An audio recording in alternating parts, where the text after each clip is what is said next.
સુરત શહેરમાં ફરી એકવાર ગમખ્વાર અકસ્માતની ઘટના બની છે। સુરતના પાસોદરાના સૌરાષ્ટ્ર ટાઉનશીપમાં કાર ચાલકે માસૂમ બાળકીને અડફેટે લેતા કરુણ મોત નિપજવા પામ્યું હતું, તો સમગ્ર ઘટના સીસીટીવીમાં કેદ થતાં આરેરાટી વ્યાપી ગઈ હતી। બીજી તરફ બનાવ લઈને લસકાણા પોલીસે આરોપી કાર ચાલકની ધરપકડ કરી છે। સુરતમાં અકસ્માતની ઘટના વારંવાર બની રહી છે, ત્યારે એક અરેરાટી વ્યાપી જાય તેવા અકસ્માતના દ્રશ્યો સીસીટીવીમાં કેદ થયા છે। વાત છે સુરતના પાસોદરા વિસ્તારની। પાસોદરામાં આવેલા સૌરાષ્ટ્ર ટાઉનશીપમાં હૃદયદ્રાવક અકસ્માત સર્જાયો હતો, જેમાં અજય પોસિયા પોતાની મહેન્દ્રા કાર લઈને સોસાયટીમાંથી પસાર થઈ રહ્યો હતો, ત્યારે સંજયભાઈ બોરડની માસૂમ દીકરી કારની અડફેટે આવી ગઈ હતી। અકસ્માતમાં બાળકીને માથાના ભાગે ગંભીર ઇજા પહોંચી હતી, જેથી માસૂમને તાત્કાલિક સારવાર માટે લોહીલુહાણ હાલતમાં હોસ્પિટલને ખસેડવામાં આવી હતી, જોકે માસૂમનું દુઃખદ મોત નિપજવા પામ્યું છે।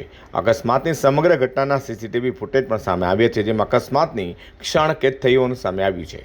હાલ તો અકસ્માત લઈને બાળકીના પિતા સંજય બોરડે લસકાણા પોલીસ સ્ટેશનમાં આરોપી અજય પોસિયા વિરુદ્ધ ફરિયાદ નોંધાવતા લસકાણા પોલીસે આરોપી અજય પોસિયાની ધરપકડ કરી વધુ તપાસ હાથ ધરી છે।